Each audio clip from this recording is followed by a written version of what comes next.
ఏదో న్యాయం తేలాలని ప్రజలు అడుగుతారు కదా, భారతదేశం మొత్తం అడుగుద్ది. చివరిగా ఒక క్వశ్చన్, పవన్ కళ్యాణ్ గారిని ఎప్పుడు సీఎంగా చూడొచ్చు? స్టార్ట్ అయింది కదా ఇక్కడి నుంచి, ఫౌండేషన్ స్టార్ట్ అయింది వాళ్ళది. ఇక్కడి నుంచి ఇంక ప్రజల నిర్ణయం.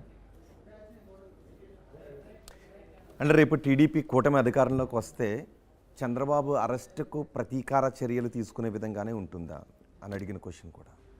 అంటే ఎవరిని అరెస్ట్ చేసినా దానికి డాక్యుమెంటరీ ఎవిడెన్స్ తోటే తెలుగుదేశం పార్టీ కానీ జనసేన కూటమి పరిపాలనలో వితౌట్ డాక్యుమెంటరీ ఎవిడెన్స్ కానీ నిజంగా పొరపాట్లు జరిగి ఉంటే కానీ వాళ్ళకిలాగా వాళ్ళు గడితిన్నారని మనం గడితినామండి ఉండదు.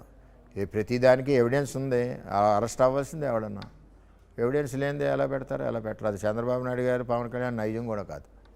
అంటే ఇప్పటికే రెడ్ బుక్లో ఏమేమి రాసుకున్నారు? వేటి పైన కేసులు పెట్టాలనే వివరాలతో పాటు ఎవరెవరిని అరెస్ట్ చేయాలని రాసుకున్నారా?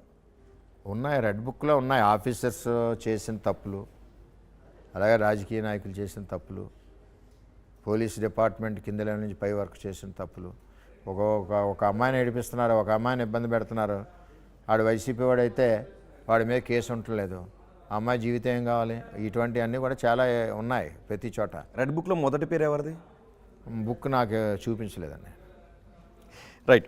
21 సీట్లలో జనసేన ఎన్ని గెలుస్తుంది మీ భాగస్వామి పక్షం అని అనుకుంటున్నారు? అంటే నేను మొత్తం సీట్ల మీద అయితే నేను స్టడీ చేయలేదు. సాధ్యమైనంత వరకు నేను అనుకోవడం, ఇప్పుడు పత్రికలో రావడం ఏంటి, ఎక్కడెక్కడ మౌత్ క్యాన్వాస్ అయితే దగ్గర ఒక 17-18 సీట్లు వస్తాయి. ఓకే.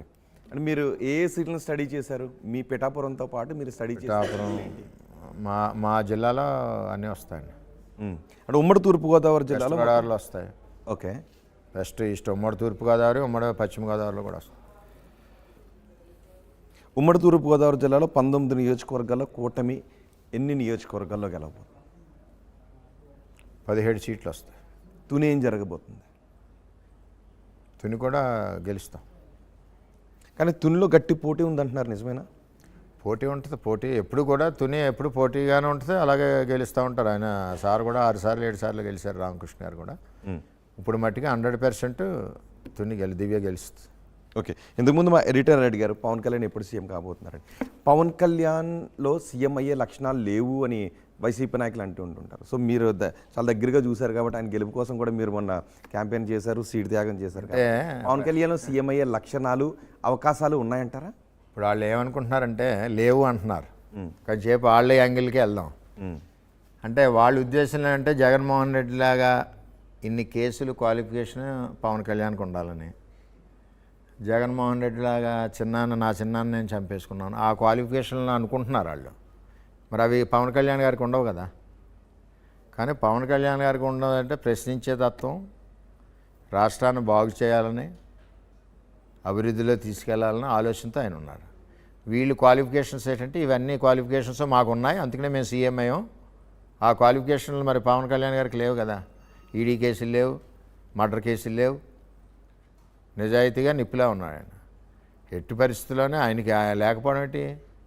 జగన్మోహన్ రెడ్డి ఏమైనా ముందు ఏమైనా సీఎం చేసాడంటే 6 నెలలు చేసాడా, మంత్రి చేసాడా, ఎమ్మెల్యే చేసాడా? అవి కరెక్ట్ కాదు. 10 ఏళ్ళ నుంచి ఆయన పోరాడుతూ ఉన్నాడు. ప్రజల యొక్క అభిప్రాయాలు తెలుసు, ప్రజల కష్టాలు తెలుసు, ఫీల్డ్లో ఉన్నారు, వదిలేదు కదా 10 ఏళ్ళ నుంచి. అవకాశం ఇస్తారు ప్రజలు ఏదో టైంలో, ఎందుకెవరు. ఇప్పుడు ఫీల్డ్లో ఉంటేనే కదా. నేను కరెక్ట్గా ఎన్నాళ్ళు నేను 2007 నుంచి 2004 నుంచి ఉన్నాను. 14 ఇచ్చారు అవకాశం. కొంత సమయం అబ్జర్వ్ చేస్తారు ప్రజలందరూ కూడా. కానీ ఏపీ రాజకీయాల్లో సీట్ షేరింగ్ గురించి, కూటమిలో సీట్ షేరింగ్ గురించి ఒక చర్చ జరుగుతుంది. అదే సమయంలో పిఠాపురంలో పవన్ కళ్యాణ్ గెలుపు చుట్టూ కూడా కొంత చర్చ జరుగుతుంది. 2 క్వశ్చన్స్ నేను అడగాలనుకుంటున్నాను. ఒకవేళ కూటమిలో పవన్ కళ్యాణ్, బీజేపీ వీళ్ళ సపోర్ట్తోనే ప్రభుత్వం ఏర్పడాల్సిన పరిస్థితి వస్తే సీట్ షేరింగ్ ఉండే అవకాశం ఉంటుంది అనే ఒక చర్చ జరుగుతుంది. అలాంటి పరిస్థితులు ఉంటాయా? షేరింగ్ అంటే అర్థం సీఎం సీట్ షేరింగ్ అవి ఉండొచ్చు. పెద్దవాళ్ళు నిర్ణయాలు అయ్యి అంత ఆలోచన మనకు లేదు. అలాంటి పరిస్థితులు ఉంటాయా? అవి ఉండొచ్చేమో, అది వాళ్ళు నిర్ణయించుకుంటారు. ఎవరైతే అలయన్స్ ఉన్నారో వాళ్ళు నిర్ణయించుకుంటారు. కానీ మనకి అంత ఆ సీటు వరకు ఆలోచించే అంత విజ్ఞానం లేదు.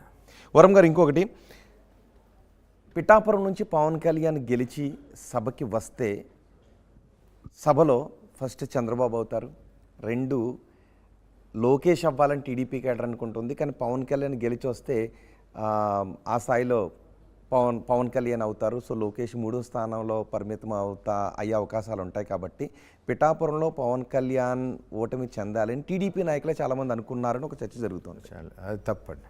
చంద్రబాబు నాయుడు గారు ప్రతి 2 రోజులకి అసలు ఎలా ఉంది ఎలక్షన్ గట్టిగా పనిచేయాలని నన్ను మానిటర్ చేస్తుంటే అది తప్పది. అంటే వైసీపీ గెలవాలి ఆయన గెలవాలనే అసలు ఆయనకంటా పట్టుదలగా చంద్రబాబు నాయుడు గారు మేము ఉన్నాం. వర్మ గారు, పవన్ కళ్యాణ్ మీద పదే పదే వైసీపీ నేతలు ప్యాకేజ్ స్టార్ అనేటువంటి ముద్ర వేశారు. నిజంగా మీరు ఆయన దగ్గర నుండి చూసారు, ఆయన ఏమైనా ప్యాకేజీ తీసుకొని వచ్చాడు పిఠాపురం? చచ్చా లేదు. వాళ్ళు మనిషిని ప్రశాంతంగా ఉన్నారండి వైఎస్ఆర్సీపీ పార్టీ వాళ్ళు. ఒక 5-6 వేసుకున్నారు క్యాబినెట్లో, అది మన సీఎం పేషీలో. వాళ్ళు ఇలాగ మాట్లాడితేనే జగన్మోహన్ రెడ్డి వాళ్ళని కంటిన్యూ చేస్తాడు. అంచేత అటువంటి క్యారెక్టర్ ఆయన దగ్గర లేదు. అది ఇంకా పిచ్చి ప్రేలాపనలో వాళ్ళు మాట్లాడతారు తప్ప అవి పట్టించుకోవాల్సిన పని లేదు. రైట్, ఫైనల్గా ఎన్ని సీట్లతో అధికారాన్ని స్థాపించబోతున్నారు ఆంధ్రప్రదేశ్లో? మాకు 120 నుంచి 126 బేస్ లైన్, దానిపైన ఎన్నైనా రావచ్చు. Right, thank you very much Varun గారు. ఆర్టీవీ స్టూడియోకి వచ్చి అన్సెన్సార్లో పాల్గొని ఆంధ్రప్రదేశ్ రాజకీయాలపైన, రాబోయే ఫలితాలపైన మీ